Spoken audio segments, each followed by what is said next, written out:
Hey everybody! In this video, I'm going to make a card with the adorable interactive up and down dynamics dies and kind of a fun twist that I found. Now I have some snow cone ink to build my background with. I also have this incredible cloud stencil and you will see how I use that. I'm using the To the Rescue stamp set with little kitties and puppies that are dressed up like superheroes because that is my theme today. This is such a cute set. And it does have the coordinating dies, which I used, and I colored and cut these little guys out. I cut myself out a sun and a dog and a cat, and they are going to be my moving parts for this card. Now, when I use an interactive die, I really like to cut out all the parts and pieces and put them on a sticky mat just to keep myself organized and keep me from losing something.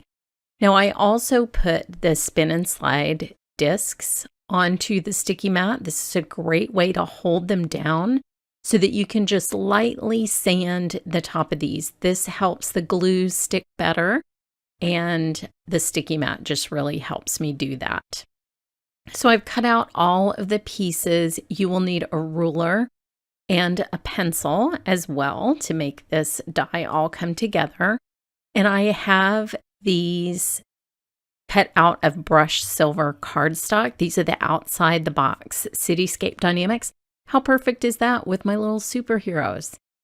And then I have 2 containers of the different slider elements that MFT sells. They look like candy. And I just keep them separated and in my little embellishment container. So when I cut these out, these actually make a really cute box die card. But I noticed that they have a little slot in them that happens to match up with the movement slots in the up and down dynamics. So I hatched a plan to use these 2 together. And I cut the 2 little tabs that make the box card die off to just create a little city scene.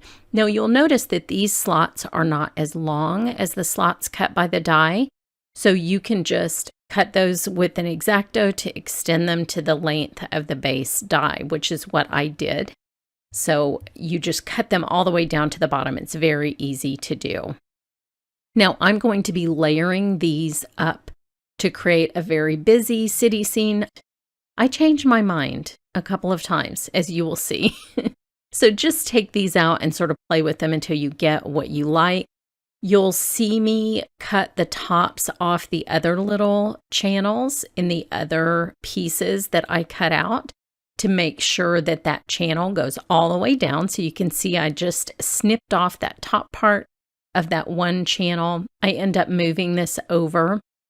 But the fact that these are the same dies that I'm using means that I can extend that channel down and make it match the base interactive die. So arrange the scene however you'd like, but just keep in mind there are several other of these Scenic box dies that you could use in this way to have as a canvas, if you will, for the little characters that are going to be going up and down.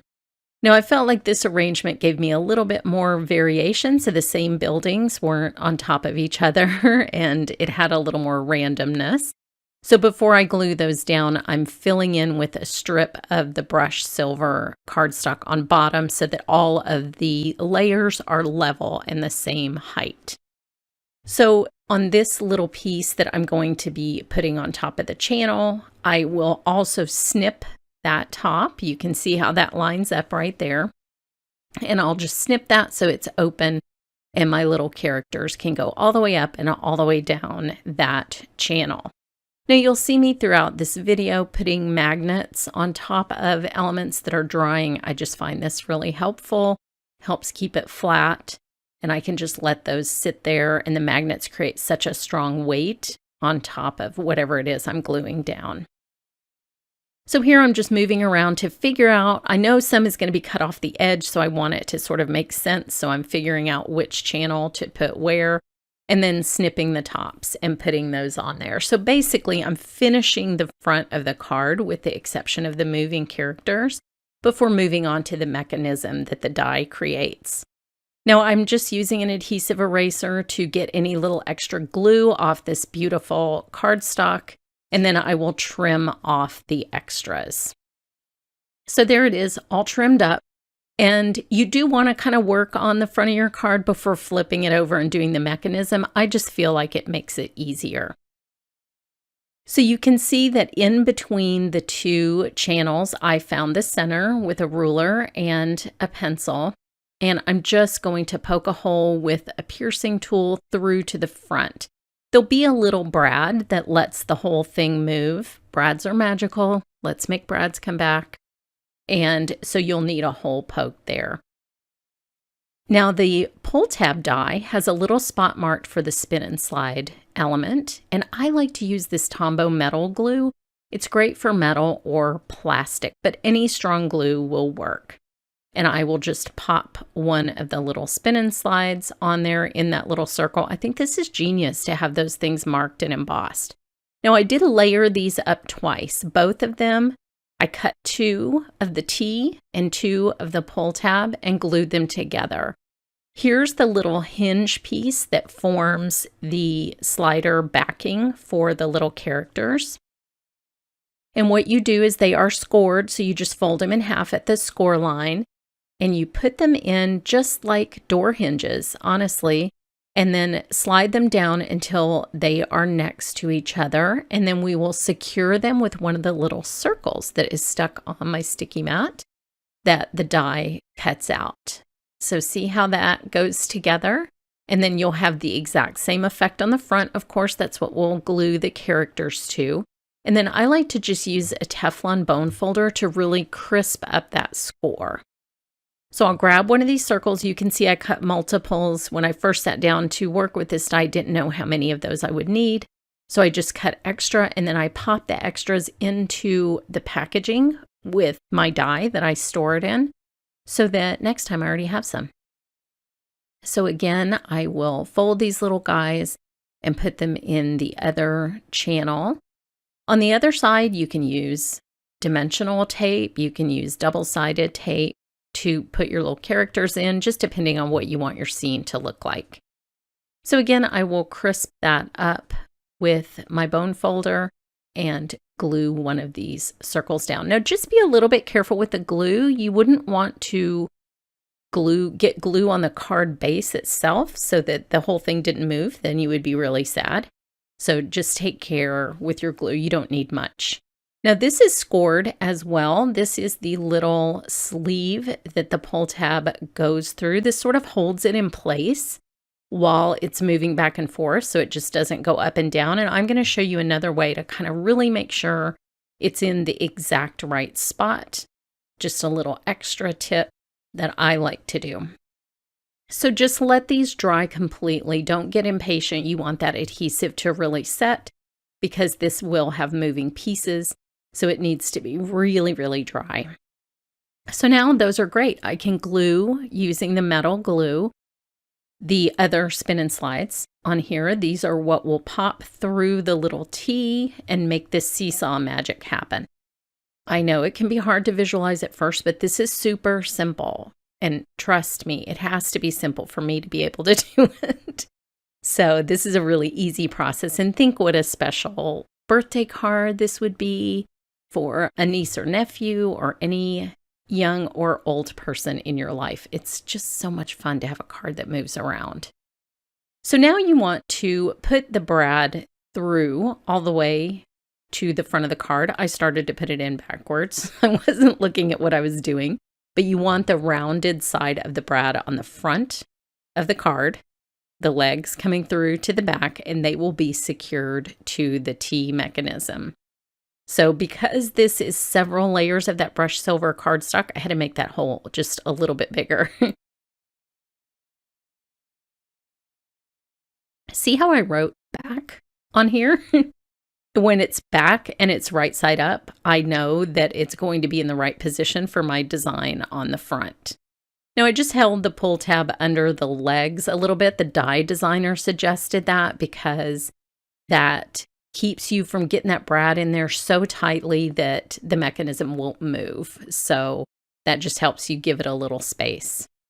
Put some double-sided tape on the little hinges on the front, and now we can start to put this whole moving part together.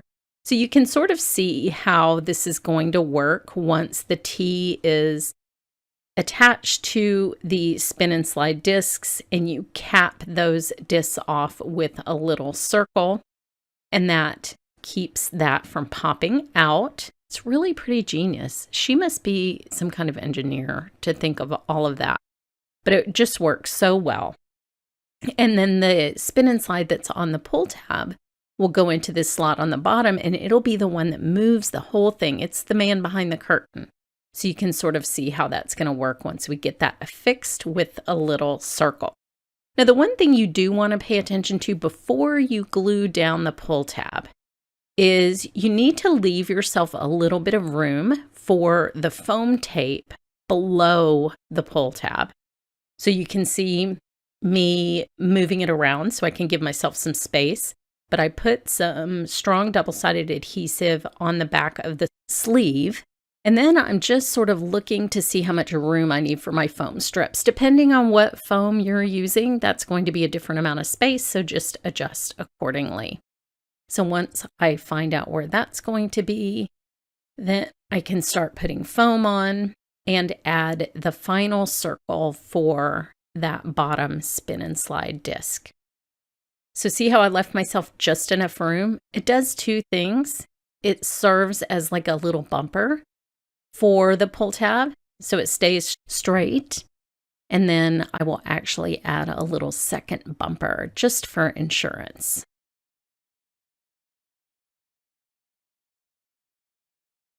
But you can see how the dimension of that tape raises it up to the level of the slide mechanisms, and so it'll slide easily when you put it down on your card base. But you can see how that's going to go. Now mine, I forgot to put the little circle on the last one, so mine slipped out a little bit. And then I'm going to put another bumper behind the pull tab just to serve as like an end cap, like it's not going to go any farther than that. So now you can see how it works after it dries. It's so much fun.